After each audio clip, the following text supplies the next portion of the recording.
Mobile is on track to become the largest player in the digital ecosystem, and it's predicted to represent 70% of all media spending by 2018. A multi-device world gives consumers more touchpoints than ever before and offers marketers increasing opportunities to reach audiences as they research, browse, and purchase online. But the path to purchase is no longer linear, and instead mirrors a flight map as consumers move between devices and screens.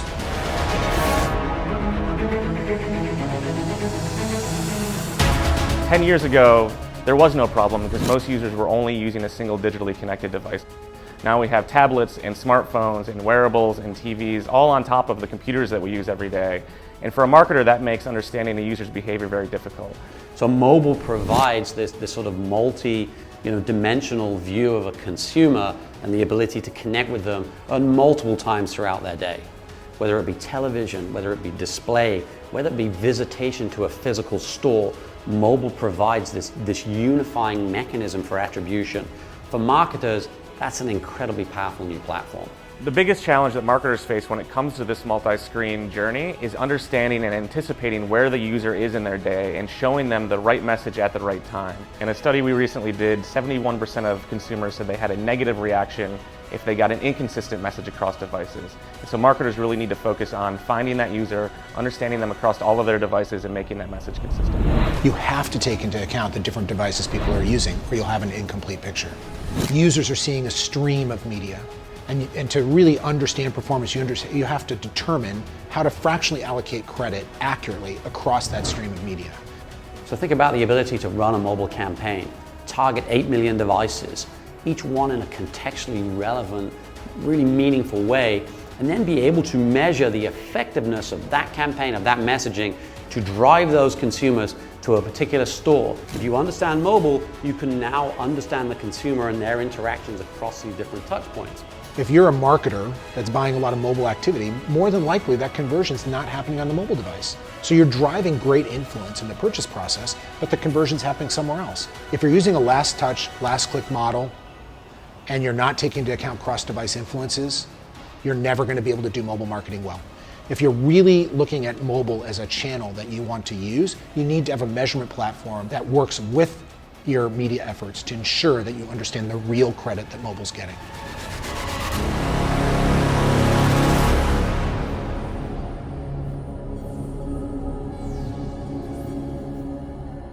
Ladies and gentlemen, so welcome. My name is Green, James Green.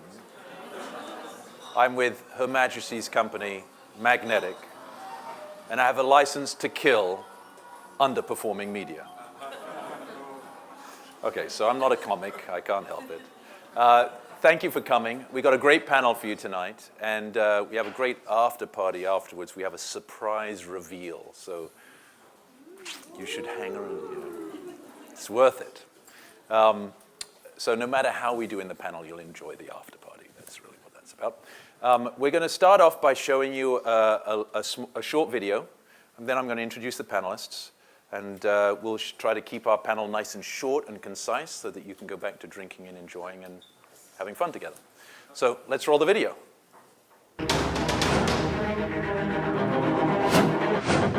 Mobile is on track to become the largest player in the digital ecosystem, and it's predicted to represent 70% of all media spending by 2018. A multi-device world gives consumers more touchpoints than ever before and offers marketers increasing opportunities to reach audiences as they research, browse, and purchase online. But the path to purchase is no longer linear and instead mirrors a flight map as consumers move between devices and screens.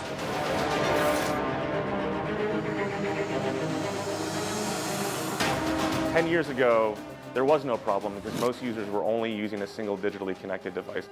Now we have tablets and smartphones and wearables and TVs all on top of the computers that we use every day. And for a marketer, that makes understanding the user's behavior very difficult. So mobile provides this sort of dimensional view of a consumer and the ability to connect with them multiple times throughout their day. whether it be television, whether it be display, whether it be visitation to a physical store, mobile provides this unifying mechanism for attribution. For marketers, that's an incredibly powerful new platform. The biggest challenge that marketers face when it comes to this multi-screen journey is understanding and anticipating where the user is in their day and showing them the right message at the right time. In a study we recently did, 71% of consumers said they had a negative reaction if they got an inconsistent message across devices. So marketers really need to focus on finding that user, understanding them across all of their devices, and making that message consistent. You have to take into account the different devices people are using, or you'll have an incomplete picture.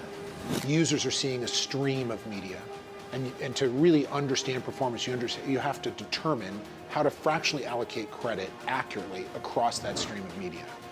So think about the ability to run a mobile campaign, target 8 million devices, each one in a contextually relevant, really meaningful way, and then be able to measure the effectiveness of that campaign, of that messaging, to drive those consumers to a particular store. If you understand mobile, you can now understand the consumer and their interactions across these different touch points.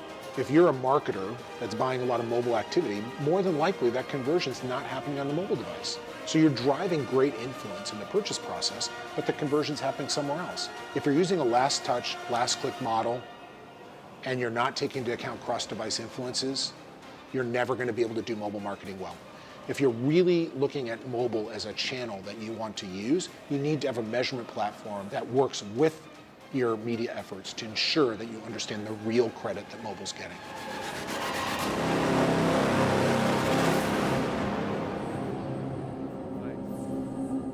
Thank you very much. I'd like to introduce the panelists. So our please come on in. Our format is for these events is always the same. This is the third in our series. We focused first on attribution, and then we focused on viewability, and now we're focusing on mobile. We like to get two of the larger companies in the ecosystem on our panel and two people who are focused more in the space. So I'm going to introduce you, Paul, first, just because you've gone from being one of the smaller companies to one of the bigger companies. Yeah. Paul runs Adometry, which was acquired by Google a year ago. So in the first series, he was with us as a startup. As the scrappy upstart. And now he's here as the force of evil. I would call it evil. Sorry, they do know evil at Google. I'm so sorry, I forgot. Damn. And then a company, the large companies, we have Stephanie from Facebook. And one of the things I like about this panel is you're not going to be able to tell where people are living. So, I have a messed up accent, originally English, but I live in the States. Stephanie, originally American, but living here in London, was originally with their Facebook's e-commerce group, and now is in client services here at Facebook in London. And just as of January, so I know how to get to work and back, and that's about it. So if you have any good recommendations, I'm still taking So them. knows a lot about Facebook and is learning about London. Yes. We have Jason, who is with Integral Ad Science, always been a good partner of ours. And he's got a particularly messed up accent, having been a Kiwi and married an English woman and lives here. Yeah. So further proof that accents have absolutely no indication of where you live. Exactly. And he will talk to us a little about what's safe and not safe to buy. And he comes to us, actually, he sold his startup that was focused purely on mobile ad serving company to Integral, so he's been in mobile for a long time. And finally, but by no means least, is Vivian from Tapad. Tapad's another great partner of ours. And Vivian, I think you were the first employee at Tapad, right? So the two founders hired one person. Ta-da! So Tapad, for those of you that don't know, an expert in cross-device, being able to attribute devices to one person. So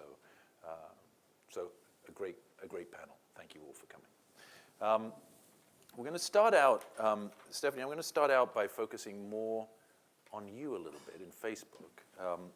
For our first questions, we'll go through a couple of them. I'll give you what they are up front. But let's start, smartphones and tablets, do we care about the difference, not care about the difference? And from there, we're going to move on to sort of what media types work and don't work in those things. But let's start with that first question. Start slow and simple before we get everyone to the more complicated in the weeds stuff. So phones versus tablets. Yeah. Should we care? Same thing? Not the same thing? Yeah, so I would say that we should absolutely care between the two devices. When you think about it just as a user, if you're thinking about mobile, right? You wake up in the morning, you check your phone, you head to the bus stop, and you're looking at your phone throughout the day. And maybe you're waiting for the coffee in the morning. It's this device that just follows you throughout the day. And so that sort of content is about just sort of browsing, and more just consuming content at like a high level.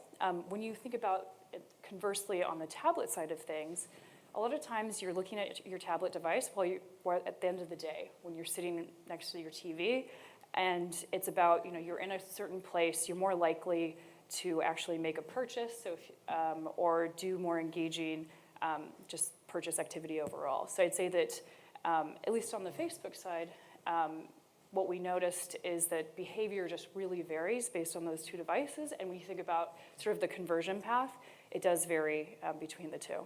So I know, for example, that, and I think this is a very impressive thing about Facebook, that 70% of their revenue now comes from mobile, right? So that's a big deal, probably more than anyone else on this panel, revenue's coming from mobile. Do you know what that breakdown is, or how you think about that? I mean, are you focusing more on the smartphone? Are you focusing more on the tablet? How do you at Facebook think about those two things and focus on it? Yeah, I mean, so it's a good point. I think initially we bucketed it into one category, and I think that that's a challenge, especially if you're a marketer trying to think about it, two different behavior patterns. So I'd say that we do bucket it into one, and it's important to think about it in two different ways. Yeah, so just would start with that. And I would also add, actually, it's interesting. I got an iPhone 6 Plus recently, Good and job, this phablet, which has fallen out of my pocket, God knows how many times at this point, is interesting because it's actually changed my behavior a lot. I've noticed between what I use my tablet for, what I use my mobile device for. I find that I'm able to now browse a lot more easily on my phone than I was in the past. I had the small 5, which now in comparison, I can't even imagine using a screen that small. But I find that I don't use my tablet anymore, which I thought was shocking to me. And I don't know if anybody else in the room who has an iPhone 6 Plus has had that experience. My experience with that, sort of amusing. Last night I was a little jet-lagged watching Jon Stewart on my iPhone connected, and I got a little warning saying $75 spent streaming video. So yeah, Well, there you go. I definitely do stream video. Exactly. And so I just don't use my tablet for that anymore. But it sort of goes to this sort of how people are using devices in a different way, and it's really evolving. You have to stay on top of it. You have to create content that really is suited for that device. So moving on to media type, so obviously exactly what your media is. If you compare a lowly banner with a full-fledged rich media or video, big difference. What about mobile? How should we think about it differently? Again, I'm going to go to you to start there, Stephanie. Yeah, I would say that when you think about it, you have to keep in mind sort of a user's connectivity. So if someone has a great data plan, they're able to stream a really compelling video. You have to keep in mind where they are, their location. Also in comparison, when you're looking at the mobile device, what sort of ad formats are available? Is it entire screen? Is it the bottom right-hand corner? You just have to keep in mind that it is a different screen overall. And this is going to be the sort of last question I have before I'm going to start to allow you guys to start asking questions. So this is, again, just the beginning setup of the panel. Let's talk a little bit about, again, before we get into the weeds, a little bit about apps versus mobile web. So, and Jason and Stephanie, I'll ask you both the question, whichever one wants to take it first. But, really, most of your mobile inventory on Facebook, I think, is in-app, really, right? Most of it. It's rarely on the mobile web.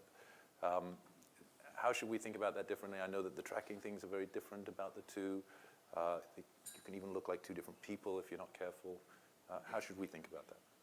Yeah, sort of in-app versus, I would say that you started with the great point that most of Facebook mobile traffic is an app. A lot of times people will end up logging into Facebook as they're going through a conversion flow. That's how they get to the M site, but people are spending less time there. And so what you do keep in mind is if they are logged in on the app, it's easier to track, and we're able to track them as a person. When they go out to M site, it becomes more complicated, just based on if they're logged in or not. So. And Jason, just because her mic's clearly messed up.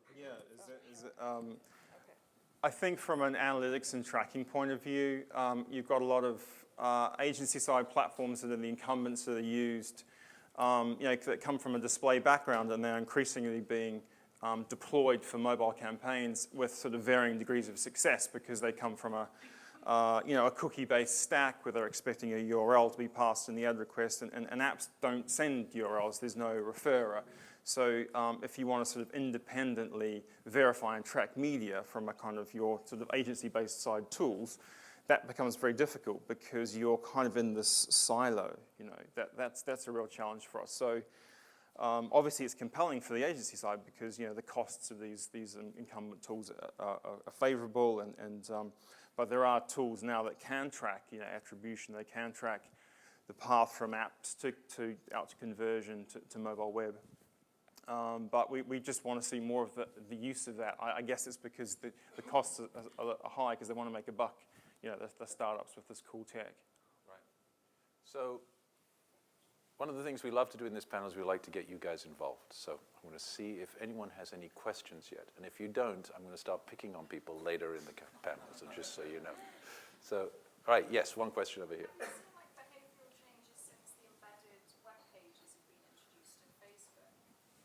Behavior. In attribution, would you credit those less in the model maybe if it's an embedded page rather than somebody actively opening a browser? And Stephanie, I'd love for you to answer, and Paul, why don't you, because it's about attribution, talk a little bit about what you've seen. Yeah. So I would say behavior to date, it's been more difficult for us to track, but I would say that we haven't seen any crazy fluctuations. But yeah, I have a little less experience in that, so if you have... We haven't seen anything specific. I think, just as a general point, what we think is really important, and we haven't really touched on this, is, a lot of the mobile media activity is driving conversions on a different device. And so I think that anything that you're doing from that standpoint, really trying to understand that influence is probably the most important thing. I think you want to be able to track all these different aspects of mobile inventory, because even within mobile, you can kind of get conflicting data on, who's really seeing your ad. As we just talked about, right? It's kind of different, could potentially look like a different user for in-app versus some of these other applications. So that's the most important thing that we've seen, is just being able to kind of track that conversion activity that's being driven by a mobile ad that might be happening somewhere else. So I want to dig in that in the next question after this one. Okay. Do you mind if I actually? Yeah, go ahead. One more thing just to add. It just reinforces the problem that because that's a different cookie ID from that embedded browser, from the other ones that you use, it just looks like a totally different person again, right? And so it exacerbates the problem that Paul was alluding to, along the lines of this just now looks like a third person that appeared that I can no longer attribute easily unless you truly have a view across all of those various cookie IDs and hardware IDs as the same person. All right, so in that case, Jason, I was going to talk to you about viewability. I'm going to hold that off for a second. We'll do it a little later. Because we're already talking about this right now, let's go into some of these questions that are specifically about that. One of the things that I remember, I don't know when was it 3 or 4 years ago, when everyone said you have to have a mobile-first strategy. Everything, everyone thought about mobile as a channel. Talk to us about the difference, Vivian, between mobile as a channel versus targeting the audience or this particular person. So there's obviously a very big difference between a mobile strategy and a cross-device strategy. Ultimately, when you think about mobile, it's really a channel to what James was saying before. It's not if you decide you want to buy mobile and you buy it in a silo. So I just say, okay, well, here's my desktop buy and here's my mobile buy. You're kind of doing spraying and praying across the two, and you hope that there's some overlap between them. And so what we really think about is cross-device is the important part there. You want to identify the same user on multiple devices, right? It's important to know, okay, I'm targeting this person on their desktop, and then I'm going to find them again on their mobile device, and not have these silos between the various places that you buy. And so ultimately, as you think about your mobile buy, it's not just checking the box off and saying, hey, I bought mobile, but it's really thinking about it as an audience buy and across all the various devices. How are you reaching that user? And so just further to that question, there are really two ways that you can buy audiences versus channels. And we have sort of two people here who do it one way and one person who does it another. And hopefully, Jason, you'll just make the two honest for us all this evening. You can either do it through a platform that offers both, Facebook, Google, or you can do it through platforms such as Tapad, where you try to tie things together. So, and they have different models, and one's called deterministic and one's called probabilistic. Paul, I'd like you to talk to us about the advantages of yours, and then Vivian, I'd like you to talk to us about the advantages of yours, and really talk to us specifically about how they work. Stephanie, you'll feel free to chime in. And try not to hurt each other as you disagree. Yeah.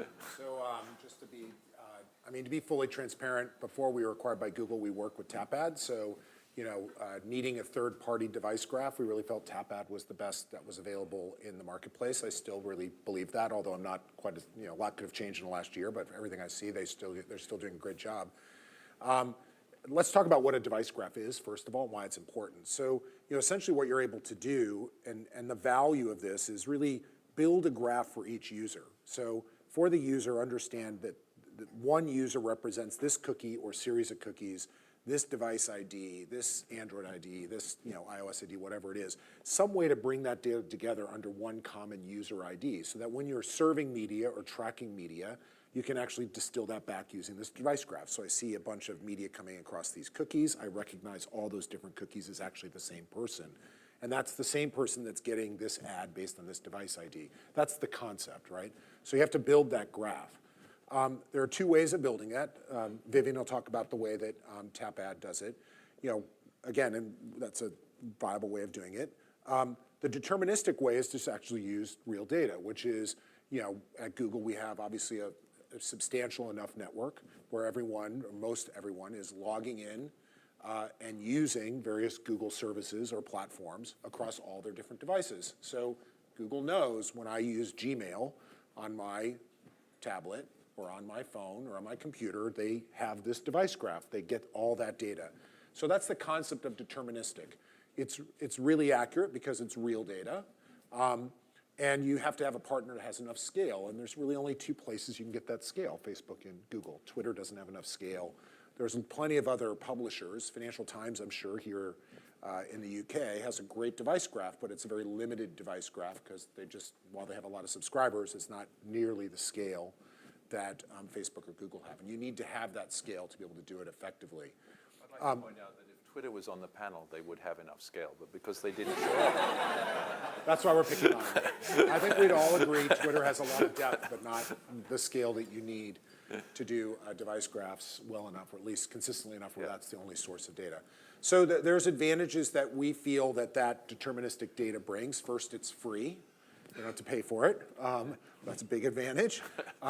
Second advantage is it tends to be much more accurate around ensuring that when you make connections, that the connections are real, because it's all logged in data. So you're not going to make assumptions about connected devices that end up not being true.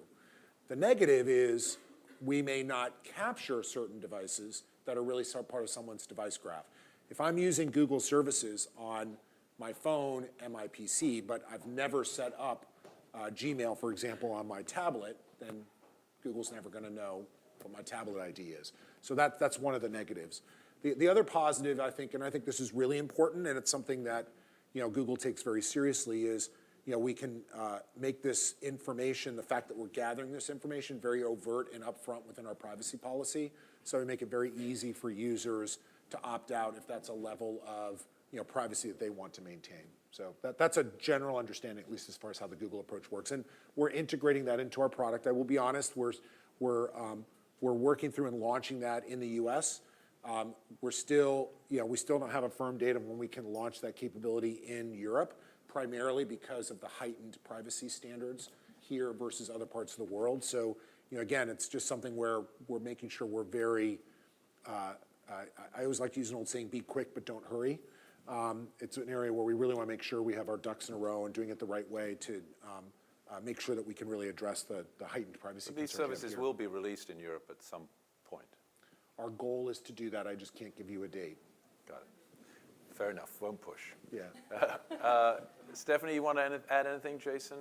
Yeah, I guess on the Facebook end, it's really easy to say, like, you log into Facebook, it's the same ID, whether you're on your mobile device, whether you're on tablet, whether you're on desktop. So we have that identity and that information, so we're able to use that to track users across device very effectively. So, the alternative, Vivian. Yes. So the alternative to that is what they call probabilistic data. And so we actually, as I think about probabilistic, it's really probabilistic and deterministic together. So the probabilistic side of the house is you take a bunch of data points, all the data points that you have on when you're browsing a site, when you're using an app, when you're just sort of overall on using your device.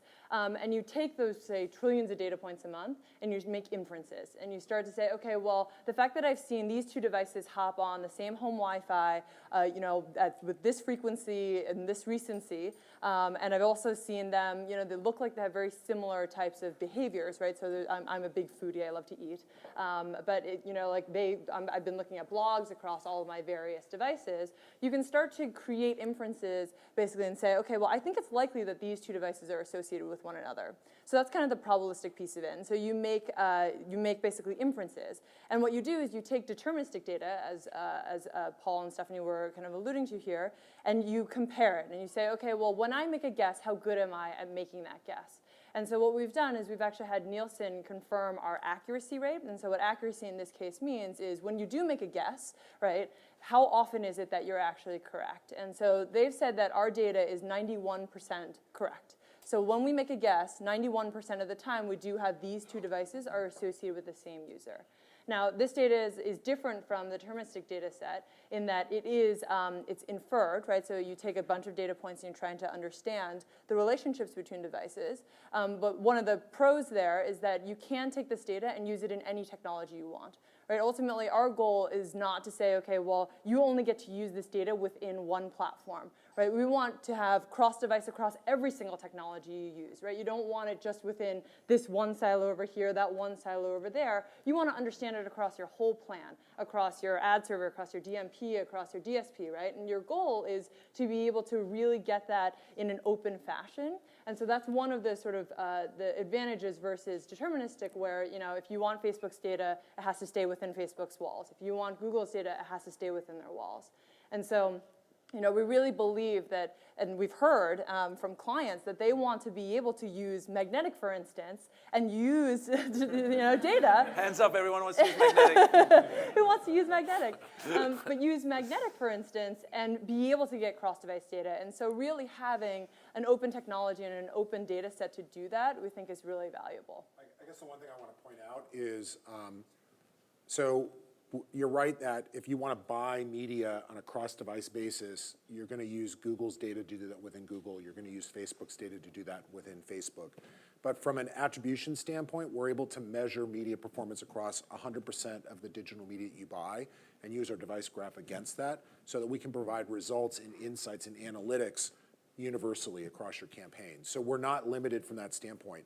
Now, if that insight tells you that certain cross-device campaigns are working really well, then you can go and execute those. You're just going to have to use another cross-device matching service like Tapad to do that. But I just want to make sure the assumption is not that we just can't do that. Obviously, we have to be able to report across all media. Yeah. That's super important. But again, the reason that Google at least isn't making that available is they see that data is incredibly sensitive, that's tied in with pretty strict privacy policies. And so letting that data go out and allowing clients to execute across all sorts of different networks really starts to kind of, that data seems to cross the line, at least in Google's eyes, as far as where that data can be used and not used. It's obviously an asset we want to keep, so don't get me wrong. But But it's also important to recognize that there's pretty strong privacy safeguards around that stop that or make that impossible for us to do. Questions? Got to be some questions. Yes, yes, over here again. Long term, as you see like more companies getting on board with user IDs and users logging in and loyalty schemes, as we've seen over the past few years, like many more companies getting on board with user logins, do you see probabilistic data being phased out eventually? I don't, and I think that's honestly because if you look at the proliferation of the Internet of Things, right, are you really going to be logging into Google on your refrigerator? Right? Are you going to be logging in when you're using, your Tesla, for instance? And so there are going to be a number of different devices where you don't always have logged in data, and these guys will even admit that they have gaps, right? So I think that the stat in the U.S., for instance, for Facebook that's public is that 50% of their users use Facebook across computer and mobile. 30% of them use it only in mobile, and 20% of it use it only in desktop. That means their gap is actually 50%, and they have probably the best data set like out of any of us, right? And I think even Paul would admit that, of like the percentage of people who are logged in.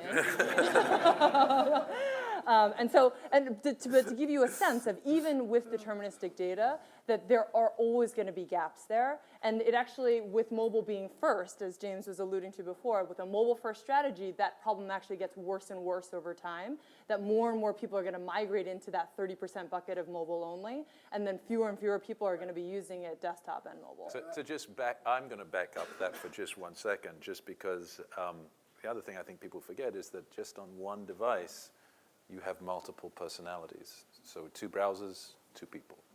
Mobile web app, 2 people. Mobile web with Chrome versus mobile web Safari versus app, 3 people. So you're not going to log into on all of those things all of the time. So there's always again, deterministic is going to miss connections. Yeah. The device graph is always going to be a little bit smaller than what the ground truth is, and probabilistic is going to tend to overestimate the device graph because it's going to make assumptions that devices are connected when they really aren't. That's the difference. Yeah. Other questions? Come on, yes.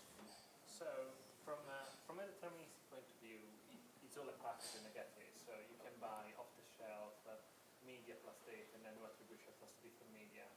From a probabilistic point of view, how do you envisage commoditation of that? So at the moment, Tapad and other actors in that are not completely fully integrated in the various DSP, DMP, etc. How do you see, or when do you see this phasing on which it will become easy to just go to a platform and say, okay, I've got a device graph automatically there? Yeah. It's definitely something that we're solving for right now. So the question, for those of you who didn't hear it, is when do we think we'll have cross-device data integrated across all the various open technologies, rather than just within the stacks of Google or Facebook. And I think we're very actively solving that problem, right? We are integrated with some of the top DSPs, DMPs, attribution systems, third-party data providers today. And so just to rattle off a couple, there's the BlueKais, the XLAs, the Visual IQs of the world, the Magnetics of the world, Turn, a bunch of these big guys, and we're continuing to sort of build out that roster. And so ultimately the goal for us is to be able to be the common currency across any technology. And I think, the technologies right now are absolutely, this is top of mind for them. James can probably speak to that a bit. Well, and I would add, and although Vivian and Tapad are wonderful, there are other vendors as well, and they're integrated with the other platforms. So I would say that if the DSP that you're using isn't integrated with anybody, they're behind. That's a problem. Like, seriously, that's a problem. They're behind the curve. Yeah. Any other questions before we move on? Yes, over here. Yes. So I look into paid search and the kind of solution that Google has within AdWords of cross-device conversions, interface conversions, that uses deterministic data and then extrapolates that out. How do you think that compares to other probabilistic data in terms of just assuming that a small percentage of people who are logged in that's how everyone behaves? Yeah, so there's a couple questions I want to answer there. So the goal is for Google to kind of get this base level, this comprehensive level of deterministic data and leverage that within all parts of the Google stack. This is what I'm told. And the interaction I have no skin in the game on how it's integrated into AdWords or not, but my understanding is that there's a level of consistency, at least if you're using AdWords versus if you're using DoubleClick versus if you're using Google Analytics versus if you're using Adometry, for example. And so, but right now, I think we're trying to rationalize all that to make that same. I'm not exactly sure what is in AdWords today. But it is meant to be exactly the same across all those platforms, the same broad level of data. As far as the differences, again, I think deterministic tends to be a little bit more accurate across the Google network. I'd say within AdWords even more so, because at least the activity is happening within devices that people are clicking on. And so, again, deterministic tends to underestimate connections, right? And probabilistic is going to overestimate the number of connected devices. And so I think you have to look at that. And I think from an accuracy standpoint, well, I know Tapad's got some great press out of leveraging Nielsen to qualify the results. You know, I have confidence that Google and Facebook are going to have more accurate data than a probabilistic approach. So what's interesting is AOL did their own study on this, and AOL's not sitting here either, so I guess I can use that data set. They did their own study, and they showed that they have 93% accuracy. And so that's because of shared devices, because you haven't logged out. And so their true deterministic data set is actually 93% accurate. So you can look up that press release, but they actually did that analysis themselves. So I would say probabilistic is not that far off, right? The 91% that you get versus 93 is really not that different, but you do get a lot of benefits from the additional scale. Yeah. So moving off this topic a little bit, Jason, they've been hogging the stage. So time for us to go to you and talk a little bit about, so great that you've got all this mobile data, you've got all this cross-device data. How can you make sure that it's real, and what's the difference? So we had a whole viewability series about, you know what's viewable in RTB, et cetera. What's the differences between, the desktop and the mobile, and how should we think about it? Is it a problem? Maybe it's not a problem. Is it a problem? Yeah, it is a problem. I think, we've got like 23% of our digital budget now going into mobile. There's been a real hot topic, as you say, over the last sort of 12 months, that not just at the agency, but the brands are becoming aware that, are my ads in view? Because, something like Group M's now going for 100% viewability. Does that work on mobile yet? Probably not. We're probably too early. The MRC and the IAB have yet to sort of formally get together and establish a guideline for in-app viewability and mobile web viewability across the board. So it is big. It's a big problem. I mean, we know now that all in-app ads are not in view. We from our point of view, we've been running in-app viewability for around sort of 6 to 8 months now, and we've seen around 81% viewability, which is still great. It's much better than display. But there's a 20%, 90% delta there where where's that budget going? And so that's the first thing. Working with a vendor who can help establish that. Am I buying media that's going to be in view and be seen? So that's the first thing. And the second thing is around brand safe media. Is my banner running alongside content that I'm happy to be associated with that fits my guidelines? And that's another thing. And so apps, the problem with apps is, so if I talk about display or mobile web, we see a URL when an ad request comes in, we can say how quickly that URL doesn't fit the content or the brand guidelines for my brand. And I can stop the ad from serving. But apps, they don't give up any of this information. They're kind of this black box. And certainly on the RTB and bidding side, that's exposed. But certainly if you want to use a third-party verification tool or a DFA or some sort of other product, you're going to find it very difficult to figure out where I am. So those are sort of things that we should be thinking about and asking questions of and working with vendors. And as you've looked at your own data and you've looked at it in on the desktop versus mobile web versus in-app, and specifically on what I think is euphemistically called either suspicious activity or non-human activity. Yeah. Do you see, are they better, worse, or they're just the same? And if you have real numbers, that'd be great. But if you don't have real numbers, are they just better, worse, or the same? It's early days. I think the intention, are we using the F word, fraud? Is that, yeah. You can, I don't mind. I use two vastly less provocative words than fraud. Okay, so, I mean, it's early days. I mean, we don't have any official position on it yet. Whoever you talk to in the ecosystem says, there's impression fraud, there's click fraud, there's app install fraud. Everyone's got a different view on it. I think what we tried to go back to the basics. Did a human actually see the ad? Was it served in the first instance to someone who had the opportunity to see it like a real human being and then click on it and engage with it? That's the first problem. So we're looking at what we'd call sort of the impression fraud. So we've got very mature models in display, but in mobile web or an app, we're starting to see some of the same IP addresses associated with fraudulent activity in display coming through on the mobile data set as well. So it's early days. We're still sort of looking at that, but that's. So you don't know if it's better or worse, but you know it's there. Oh yeah, for sure. Yeah, right. Bummer. Yeah. The only thing I'll say on fraud, and in past life we did a lot of stuff in the click fraud space, is the fraudsters go where the money's at. So my perspective is the CPM rates just aren't quite there for mobile to get a fraudster to get super interested in doing it. They're spending all their efforts trying to fraudulently create video because that's super valuable. Right. Clicks were really valuable. Now video views are really valuable. But as mobile becomes more dynamic, as people find ways to use it, the fraudsters go where the money is. So they will eventually get to mobile. So let's talk about location, right? So location targeting is obviously something that is entirely new, right? You were not able to do that before. It was a desktop, and it was a desktop at work, a desktop at home, but it was not a desktop at a store. So talk to us about how that's changed from the targeting point of view. What have you seen? What have you heard about? What new things should people be thinking about how to target using location?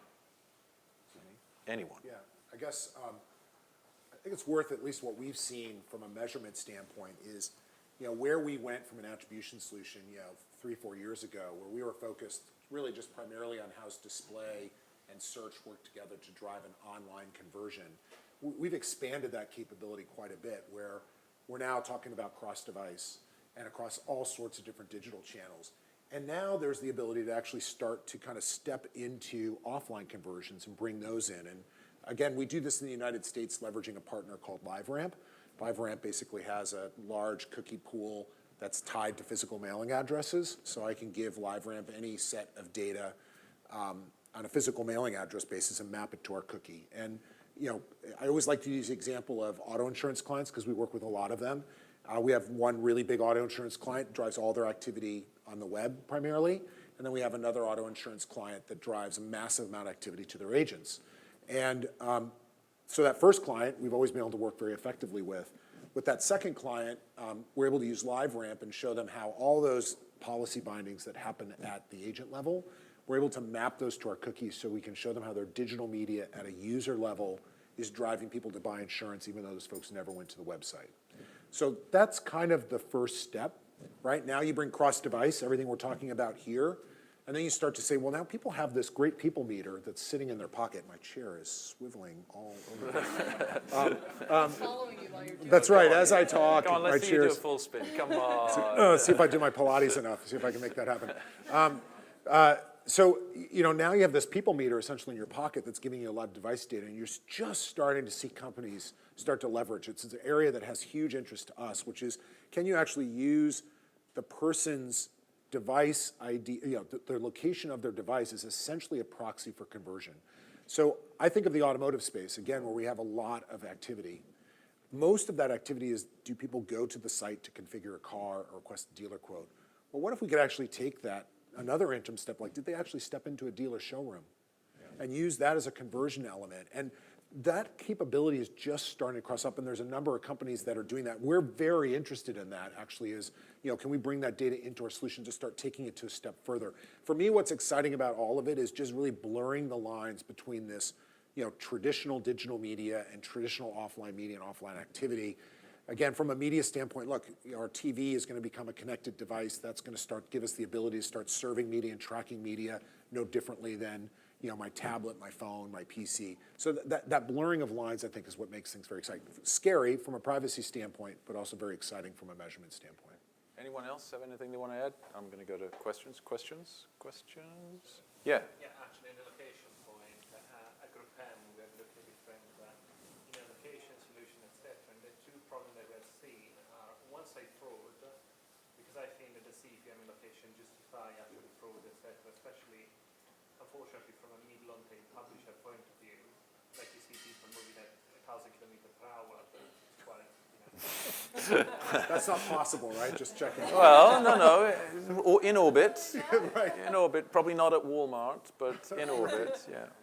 Although that is kind of possible to filter out. The second point is around privacy. So, the MRC is recently coming out with different regulations, etc., saying that, for example, 100 meters, but even 10 meters, although they might be fine in London or in New York, when you go to more rural area, they, instead of identify a cow, they just identify a field, basically. So how do you plan to still use location effectively whilst having to comply with the different regulators? Yeah, so just to be clear, we're not using that data now.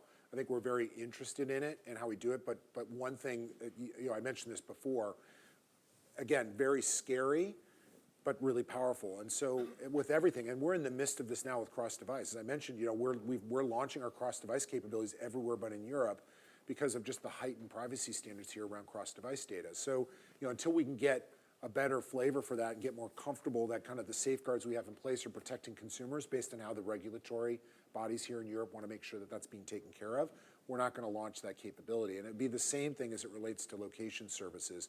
We need to make sure it's done in a way where the privacy zealots and the regulatory commissions, and also just kind of doing good things and making sure we're doing things in a way that give us better reporting metrics, but don't, it's the skeeve factor that we all feel sometimes when we're over-targeted or over-retargeted, where you go, oh my God, I bought that ski lift ticket 2 months ago and I'm still getting solicited for ski lift tickets. And for all intents and purposes, ski season's over, right? So, it's those kind of things where I think we can be smarter marketers in how we use this technology and also make sure we're setting up the right way. By no means have those answers been figured out. I will say that from what I've seen, a lot of the location-based devices are promising a level of granularity that you really need to question. So this concept that I can be in a store and that location device can actually triangulate and tell me what aisle I'm in, and therefore there's a level of sophistication there that most of the location-based services can't do. They can kind of ring fence you into kind of a general area, and that works great like for a restaurant if you're in a rural area, because what else is out there? I can pretty much guarantee you're in my restaurant. But if I'm in a 5-story mall, how's that really going to work? So there's still some constraints on how accurate that technology is.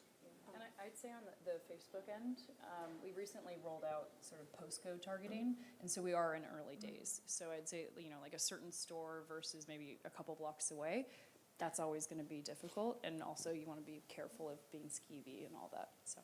Yeah, one of the things that on the privacy side of the house is the notion of opt-in, I think, is very, very, very relevant when it comes to location that is that precise. And so actually one of the partners that we work with that we just announced is called Placed.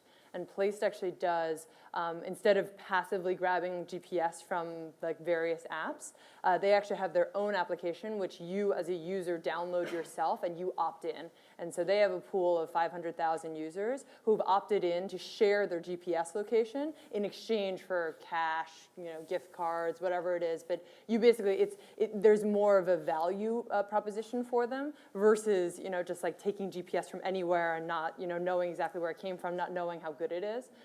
So that's one of the things to keep in mind on the privacy side of GPS. Other questions? I'm going to wrap it up unless you guys have anything else that you'd like to say. So I'm going to try to summarize some of the things we talked about today, and then we're going to do the surprise reveal. Very exciting. Thank you for the sound effects. I love the sound effects. So, I want to try to summarize what I heard from the panelists tonight so that we can at least take these things away. One of the things that I think, Vivian really made some great points about how you really want to be targeting audiences, not channels. So channels was a couple of years ago, right? We don't want to do that anymore. Now we want to reach people. And you're going to do that through one of these mechanisms. You heard from Facebook about how, and Vivian says it's the best data, and Google says, maybe it's not the best data. But if you really want to go to one platform and find a way to reach, to know that you're reaching people, Facebook is an awesome solution. They really do a great job. Paul says, and we didn't really touch on this as much as we do sometimes, but if you're not measuring the data in the same way that you're targeting it, that's a problem, and he'll be there to help you measure it. But if you think about some of the problems you could run into where you target using cross-device data, and then you don't measure it that way, you're going to have some real problems with measurement, and he's here to help you with measurement. And Jason at the end said, just make sure it's a real person. It's worth knowing. So thank you very much. I'd like to do this. Should we do the, Becky, are you going to open it up over there? Come on. So we have a whole little, are we going to open it up? Okay, so you're stuck listening to me describe that was very poor reveal. Sort of incredibly anticlimactic and disappointing. So yeah, Becky is beautiful, that's true. But over there, behind there, I'm going to describe it because they're still not opening it up. We have all of the James Bond exhibits with the original cars that drove in the movies.